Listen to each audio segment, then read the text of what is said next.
right, welcome everybody to our actual very first Facebook Live program. So we're going to hope this goes well for everybody. So Terry has been a volunteer with the museum since January of 2018, and she's actually been doing genealogy since 2000, so keep an eye out for more genealogy programs. We will have a staff member monitoring the video for questions or concerns, sound cuts out, something like that. So we will be monitoring that, so feel free to put a comment in if something goes wrong or if you have a question. We will try to answer those questions at the end. And I hope that everyone enjoys our Christmas traditions presentation by Terry Meeks. Thank you.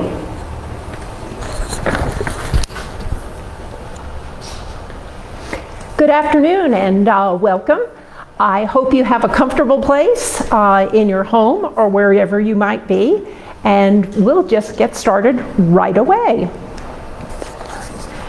Christmas, or the Feast of the Nativity, is an annual festival commemorating the birth of Jesus Christ, observed on January 25th by billions of people around the world. The first Christmas celebration was in Rome on December 25th, 336. Why December 25th? It was the date of the winter solstice on the Roman calendar, and it was 9 months after March 25th, the date of the vernal equinox, and a date linked to the conception of Jesus.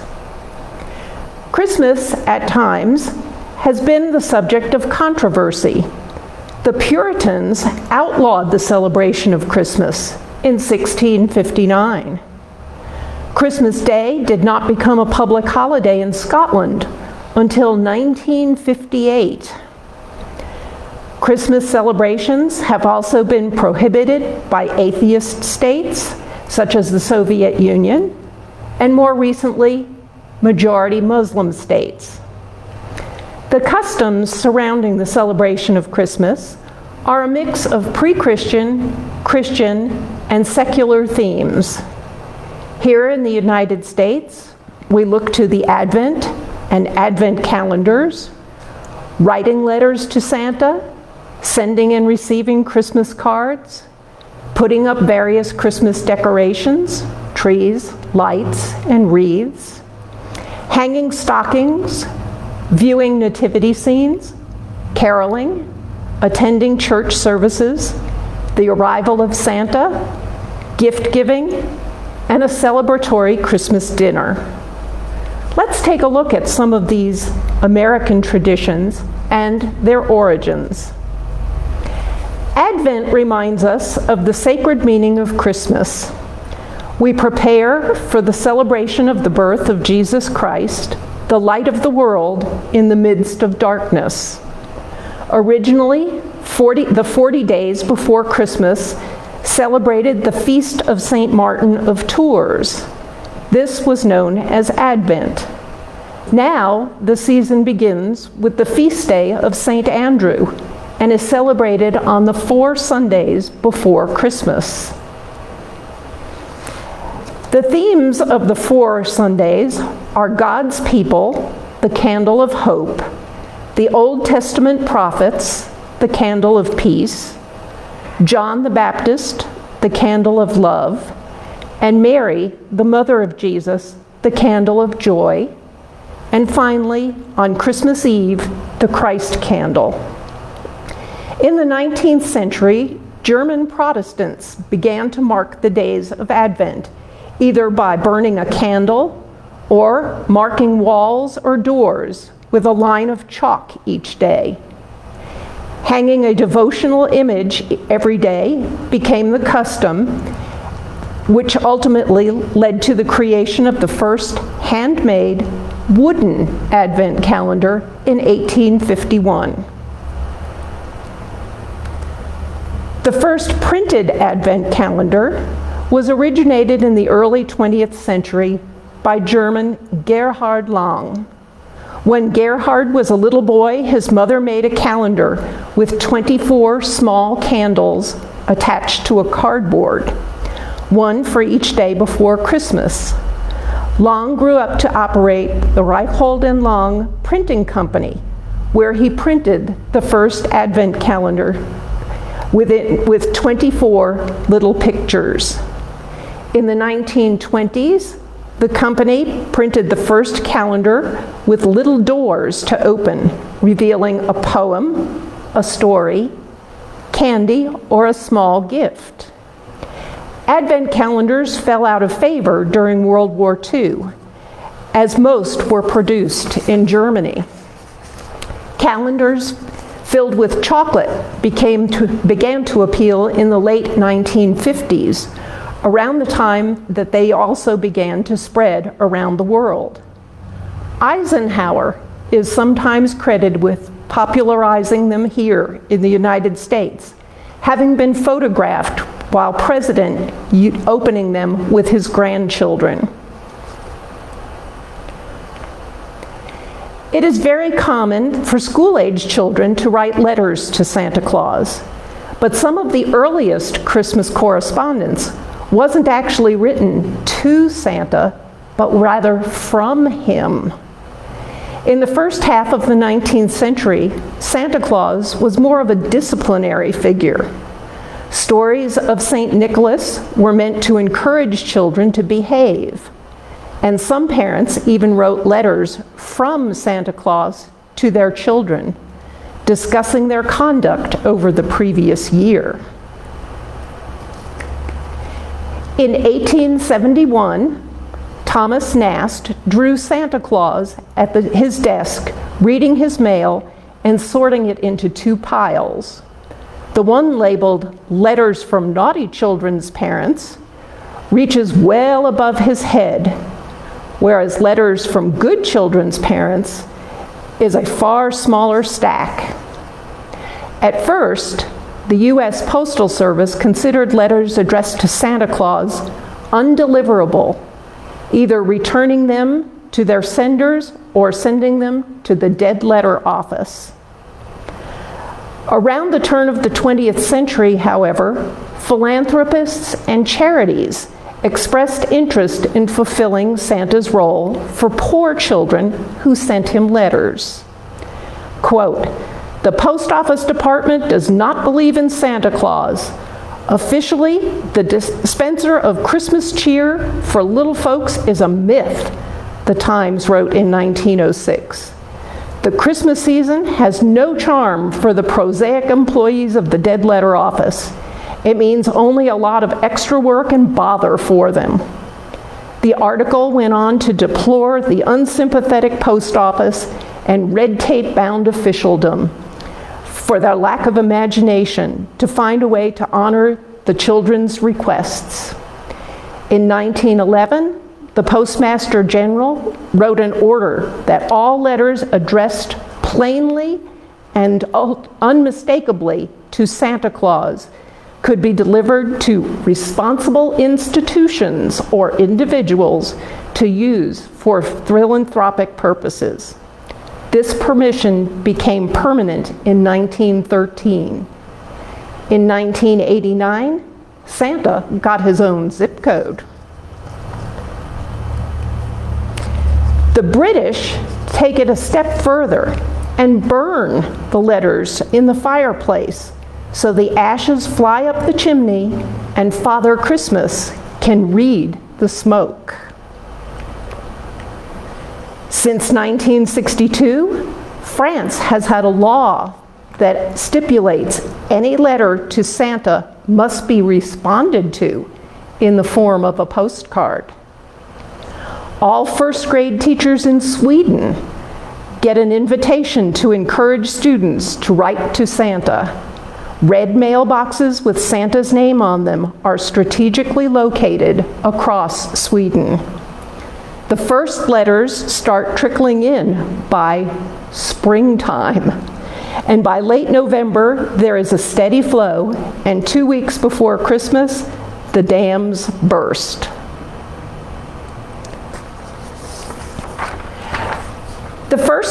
The custom of sending Christmas cards was started in England in 1843 by Sir Henry Cole, who helped set up what is now known as the British Post Office.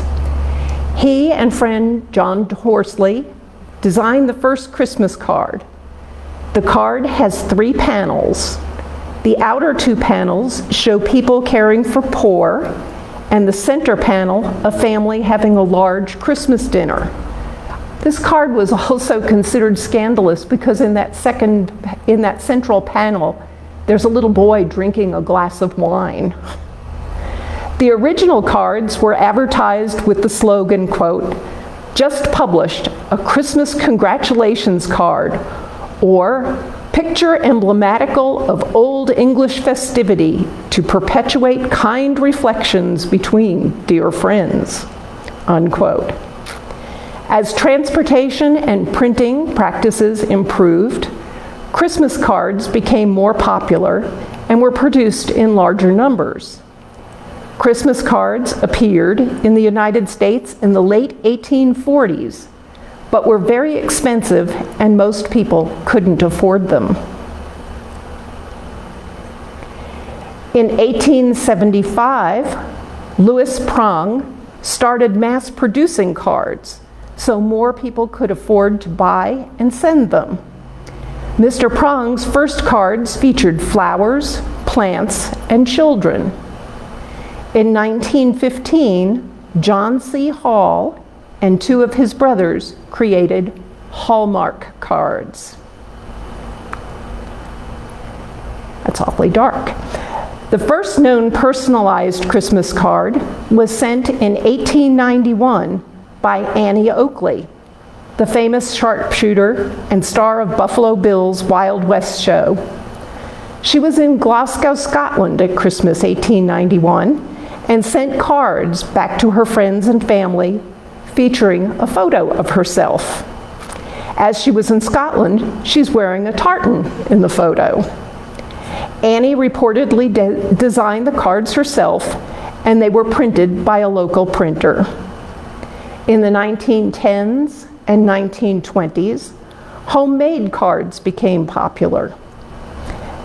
They were often unusual shapes and had things such as foil and ribbon on them.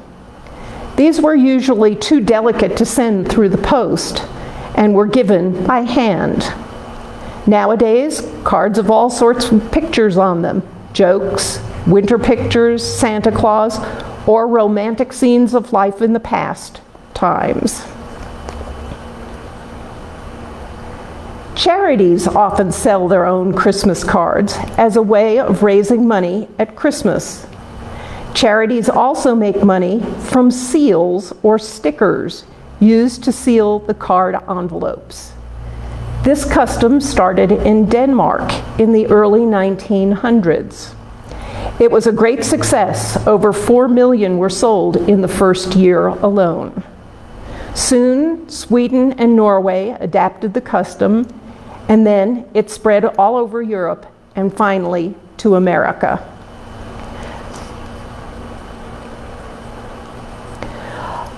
Long before the advent of Christianity, plants and trees that remained green all year long had special meaning for people. Ancient peoples hung evergreen boughs over their doors and windows, believing that they would keep away evil spirits and illness. Germany is credited with starting the Christmas tree tradition, as we now know it. In the 16th century, when devout Christians brought decorated trees into their homes. It is widely believed that Martin Luther, the 16th century Protestant reformer, first added lighted candles to a tree, having seen stars twinkling among the evergreens. Most 19th century Americans found Christmas trees an oddity. The first record of one being on display was in the 1830s by the German settlers of Pennsylvania. The Pennsylvania German settlements had community trees as early as 1747. But as late as the 1840s, Christmas trees were seen as pagan symbols and not accepted by most Americans. In 1846, Queen Victoria and her German husband, Prince Albert, were sketched in an illustration, in the Illustrated London News, standing with their children around a Christmas tree. Victoria was very popular with her subjects, and what was done at court immediately became fashionable. By the 1890s, Christmas ornaments were arriving from Germany, and Christmas tree popularity was on the rise around the US. It was noted that Europeans used small trees, about 4 feet in height, while Americans liked their Christmas trees to reach from floor to ceiling. The early 20th century saw Americans decorating their trees mainly with homemade ornaments, while German Americans decorated their trees mainly with apples, nuts, and marzipan cookies. Popcorn joined after being dyed bright colors and interlaced with berries and nuts. Electricity brought about Christmas lights. With this, Christmas trees began to appear in town squares across the country, and having a Christmas tree in the home became an American tradition. The idea of decorating a tree with for Christmas began in Germany, where they used to add fruits and nuts to trees once the leaves fell off to symbolize the promise of spring to come. In 1605, a fir tree adorned in a similar fashion was brought inside, and the idea of decorating a tree indoors took off and spread across Germany. The first Christmas ornaments came over to America with Hessian soldiers during the Revolutionary War. Christmas was a sacred holiday, and Christmas trees were thought of as a pagan symbol, so Americans did not adopt the tradition until the 1800s.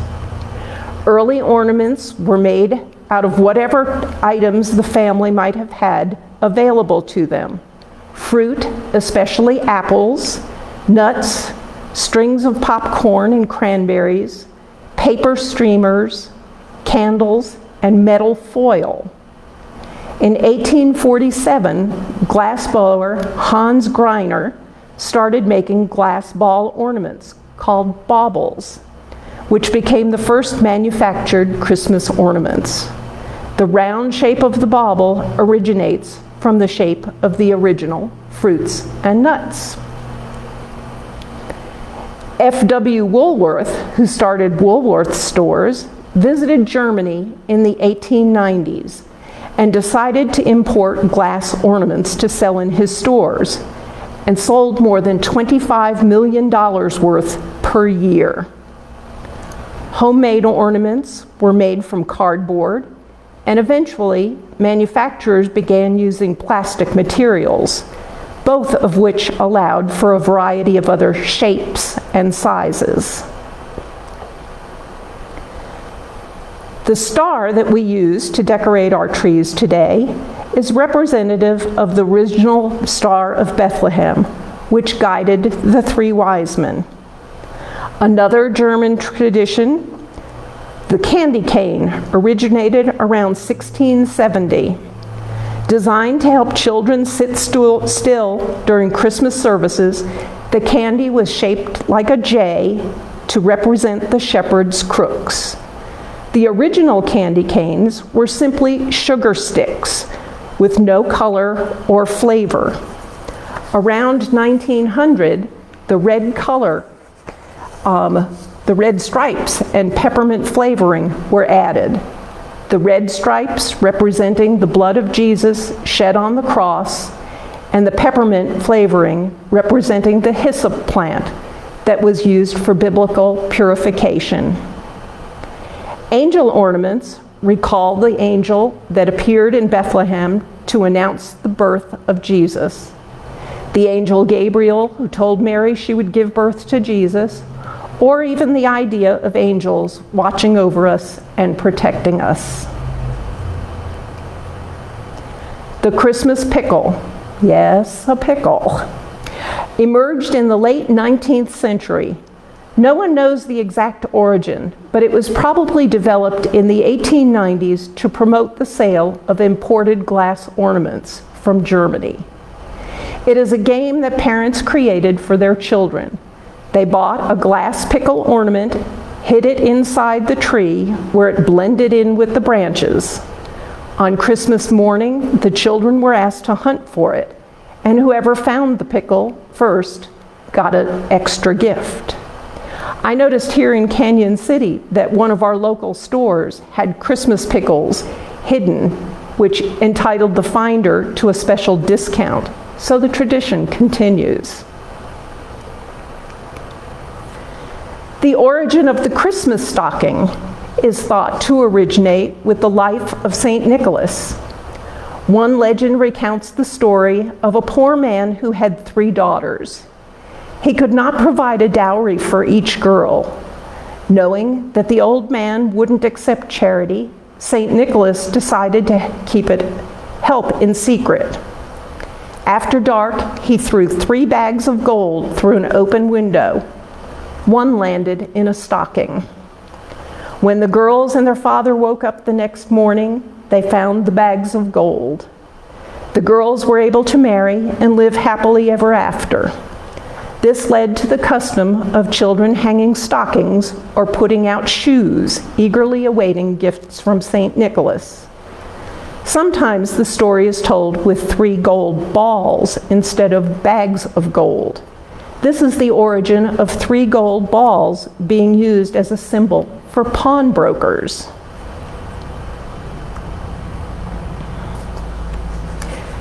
Using a nativity scene to help tell the Christmas story was made popular by St. Francis of Assisi in 1223. Staged in a cave near Greccio, Italy, St. Francis' nativity scene was a living one with humans and animals cast in the biblical roles. Pantomimes similar to this became an annual event throughout Christendom. Having nativity scenes in your own home became popular in the 16th century, and it's still popular today. Before that, only churches and monasteries had these scenes. German immigrants brought simple forms of the nativity play to America. Some features of the dramas became part of both Catholic and Protestant Christmas services, with children often taking the parts of characters in the nativity story. Eventually, the statues replaced human and animal participants. Some simple, while others featured richly robed figurines placed in intricate landscape settings. Nativity scenes are traditionally put out on the 8th of December, but the figure of the baby Jesus isn't put into the manger until the night of December 24th.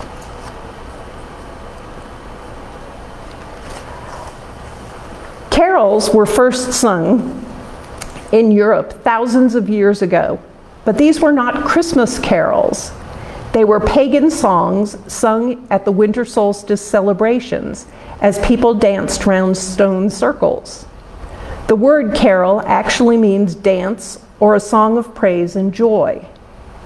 Carols used to be written and sung during all 4 seasons, but only the tradition of singing them at Christmas has survived. Early Christians took over the pagan solstice celebrations for Christmas and gave people Christian songs to sing instead of the pagan ones. Soon after, many composers all over Europe started to write Christmas carols. However, people didn't like them as they were all written and sung in Latin. When St. Francis started his nativity plays, the people in the plays sang songs or canticles that told the story in their native language. The choruses of these songs were in a language that the people watching the play could understand and join in. The new carols spread to France, Spain, Germany, and other European countries. The earliest carol like this was written in 1410. Most carols from this time and the Elizabethan period are untrue stories very loosely based on the Christmas story and were seen as entertaining rather than religious songs. They were usually sung in homes rather than in churches. Minstrels started singing these carols, and the words were changed for the local people wherever they were traveling. When the Puritans came to power in England in the 1640s, the celebration of Christmas and singing of carols was stopped. However, the carols survived as people still sung them in their homes in secret.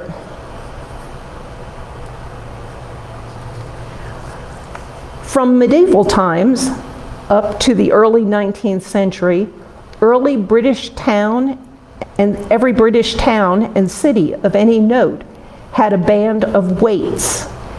These were bands of people led by important local leaders who had the power in the towns and villages to take money from the public. Their duties were to wake the townsfolk on dark winter mornings by playing under their windows. They were called waits because they only sang on Christmas Eve, wait night, because of the shepherds watching their sheep and waiting when the angels appeared to them. Carols remained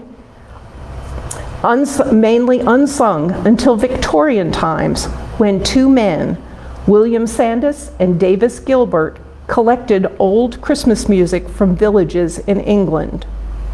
Also at this time, many orchestras and choirs were being set up in the cities of England, and people wanted Christmas songs to sing. So carols once again became popular. Carol services became popular, as did the custom of singing carols in the streets. One of the most popular types of carol services are carols by candlelight, where the church is only lit by candlelight. These services are held in countries all over the world today. Christmas celebrations in Western Christianity have long begun on Christmas Eve, due in part to the Christian liturgical day starting at sunset, and since tradition holds that Jesus was born at night, based on Luke 2, verses 6 through 8, Silent Night, Holy Night. Roman Catholics and High Church Anglicans traditionally celebrate Midnight Mass, which begins either at or sometime before midnight on Christmas Eve. Lutherans traditionally practice Christmas Eve Eucharist, Holy Communion traditions, typical of Germany and Scandinavia. Nativity plays, special festive music for organ, vocal, and brass choirs, and candlelight services make Christmas Eve one of the highlights in the Lutheran Church calendar. Methodists celebrate the evening in different ways. Some in the early evening come to their church to celebrate Holy Communion with their families. The mood is very solemn, and the only visible light is the Advent wreath and the candles upon the Lord's table. Others celebrate the evening with services of light, which include singing the song Silent Night, as a variety of candles, including personal candles, are lit. Other churches have late evening services, while still others offer Christmas Day services. The story of Santa Claus, otherwise known as St. Nicholas or Kris Kringle, dates back to the 3rd century, when St. Nicholas became the patron saint of children. St. Nicholas first appears in American culture in December 1773, and again in 1774, when a New York newspaper reported that groups of Dutch families had gathered to honor the anniversary of his death. The name Santa Claus is derived from his Dutch nickname, Sinterklaas, the Klaus being a shortened form of Nicholas. In 1809, Washington Irving helped to popularize the Sinterklaas stories when he referred to St. Nicholas as the patron saint of New York in his book, The History of New York. The following year, John Pintard, a member of the New York Historical Society, distributed woodcuts of St. Nicholas at the Society's annual meeting. The background of the engraving contains images including stockings filled with toys and fruit hung over a fireplace. In 1822, Clement Clark Moore, an Episcopalian minister, wrote an account of a visit from St. Nicholas, more popularly known as "'Twas the Night Before Christmas." This poem is largely credited for our modern image of St. Nicholas as a right jolly old elf with a portly figure who flew from house to house on Christmas Eve in a miniature sleigh led by 8 flying reindeer to leave presents for deserving children. In 1881, political cartoonist Thomas Nast drew on Moore's poem to create the first likeness that matches our modern image of Santa Claus. His cartoon, which appeared in Harper's Weekly, depicted Santa as a rotund, cheerful man with a full white beard, holding a sack laden with toys for lucky children. It is Nast who gave Santa his bright red suit trimmed with white fur. North Pole Workshop, Elves, and his wife Mrs. Claus. Nast contributed 33 Christmas drawings to Harper's Weekly between 1863 and 1866, all but one referring to Santa. He may also have been the first illustrator to identify Santa's home at the North Pole. In the late 1840s and 1850s, a series of expeditions to the Arctic captured public attention, and the area began to be discussed as the home of the elusive Santa Claus. The North Pole's geographic isolation permitted the jolly old elf to work without interruption, and the region's independence from all nations allowed Santa to be a symbol of universal goodwill.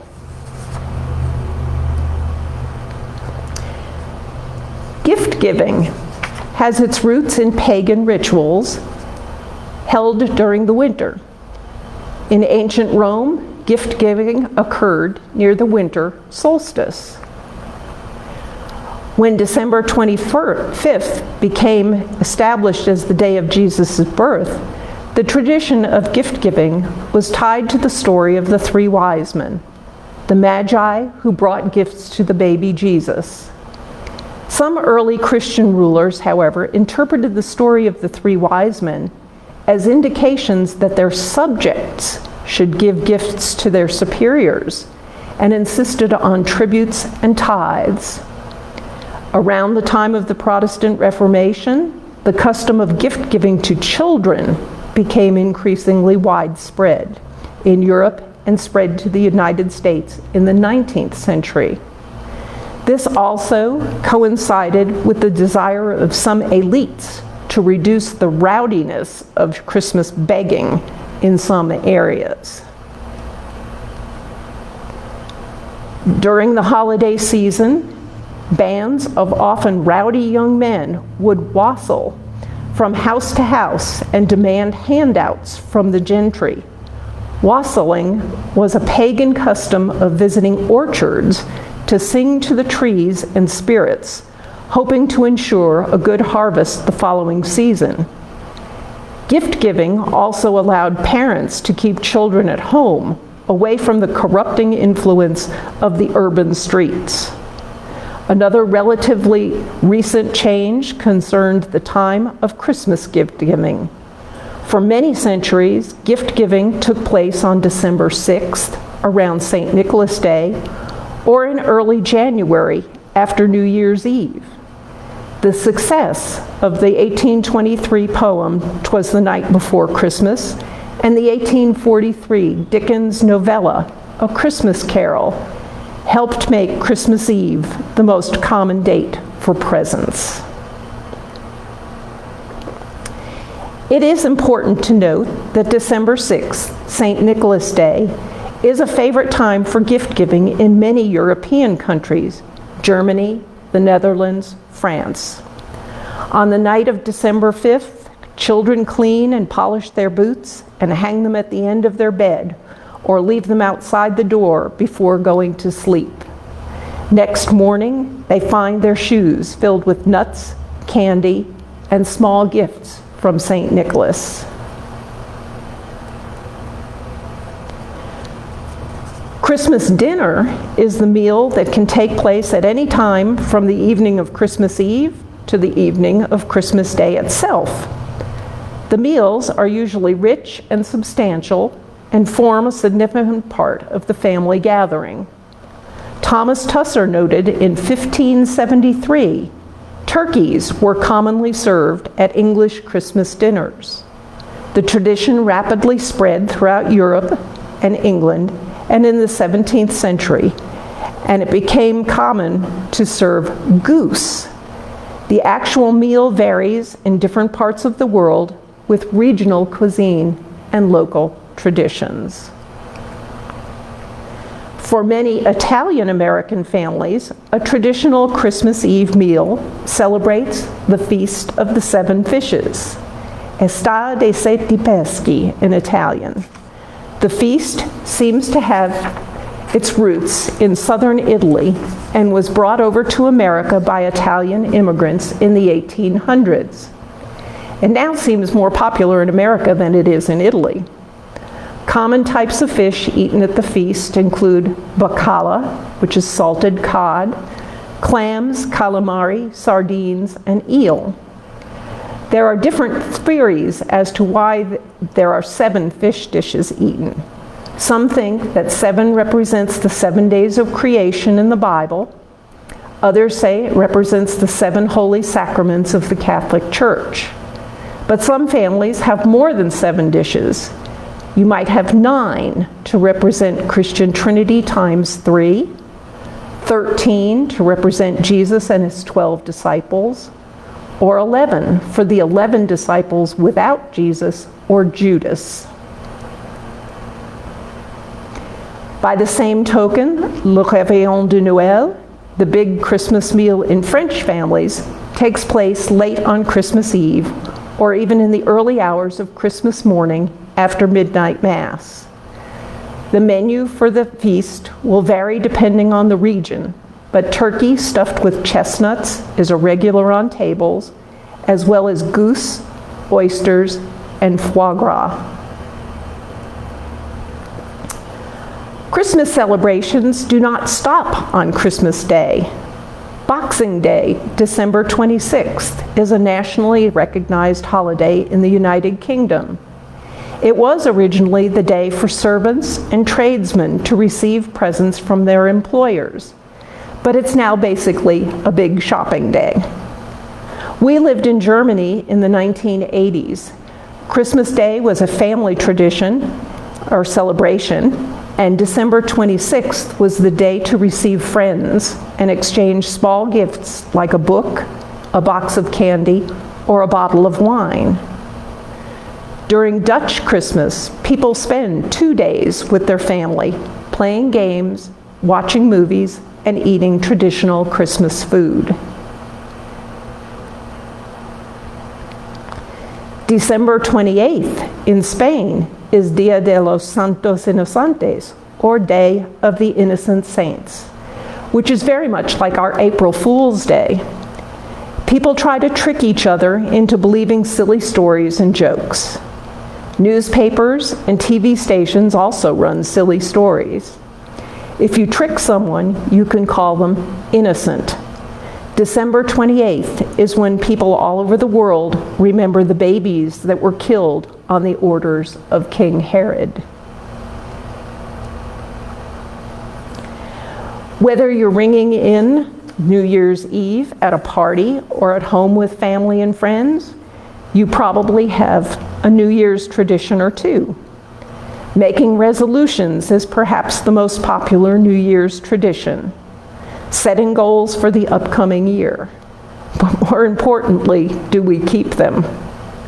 Dressing up, making some noise, perhaps attending a party, handing out gold-covered chocolate coins, and certainly eating good luck foods like black-eyed peas are also part of our celebration. Singing Auld Lang Syne, drinking a champagne toast, counting down the final seconds, and exchanging a midnight kiss with a loved one culminate the festivities. Auld Lang Syne, written by Scottish poet Robert Burns, is also part of the Scottish celebration of Hogmanay. The custom of first footing is an important part of the celebration. After midnight, family and friends visit each other at homes. The first foot to cross the threshold after midnight will predict the next year's fortune. Those deemed especially fortunate as first footers are new brides, new mothers, and anyone born on January 1st. In Spain, it is customary to eat 12 grapes, one at each stroke of the clock at midnight on New Year's Eve. Each grape represents good luck for 1 month of the coming year. Residents of Denmark greet the new year by throwing old plates and glasses against the doors of family and friends to banish any bad spirits. Epiphany, January 6th, is an ancient Christian feast day. In the East, where it originated, Epiphany celebrates the baptism of Jesus by John the Baptist in the River Jordan. It also celebrates Jesus' birth. The Western Church began celebrating the Epiphany in the 4th century, where it was associated with the visit of the wise men to the baby Jesus. In Spain, Epiphany is called Fiesta de los Tres Reyes, the Festival of the Three Kings, celebrating when the kings, wise men, brought gifts to the baby Jesus. Children have some presents on Christmas Day, but most are opened on Epiphany. Children believe that the kings bring presents to them at Epiphany. They write letters to the kings, asking for toys and presents. And on Epiphany Eve, they leave shoes on windowsills or balconies or under the Christmas tree to be filled with presents. Gifts are often left by children for the kings: a glass of cognac for each king, an orange, and some walnuts. Sometimes a bucket of water is left for the camels that bring the kings.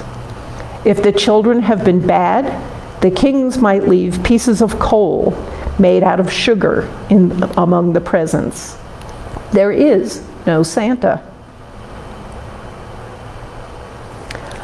On this day in France, called La Fête du Roi, the King's Feast, French families will buy a galette des rois, the king's cake, which is a special tart, and a small porcelain object called a fève is hidden inside.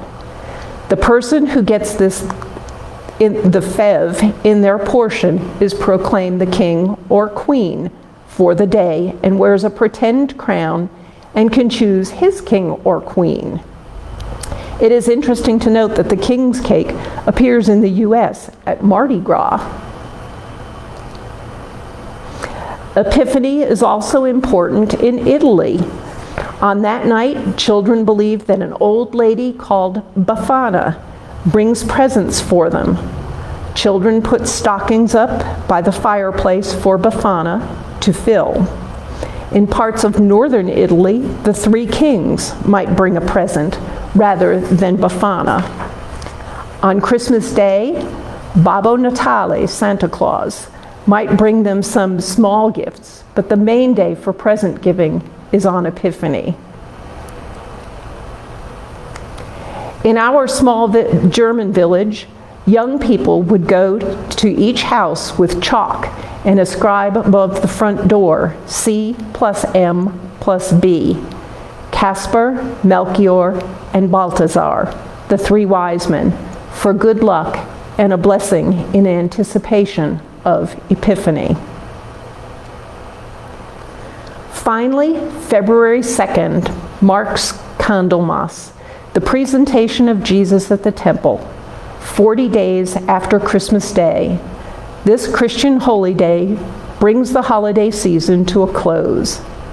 Many Christians, Anglicans, Methodists, Lutherans, and others bring candles to their local church where they are blessed and used for the rest of the year. These blessed candles serve as a symbol of Jesus Christ, the light of the world. There are so many other traditions around the world, and whatever the traditions are in your family, I wish you a Merry Christmas and all the best in the new year.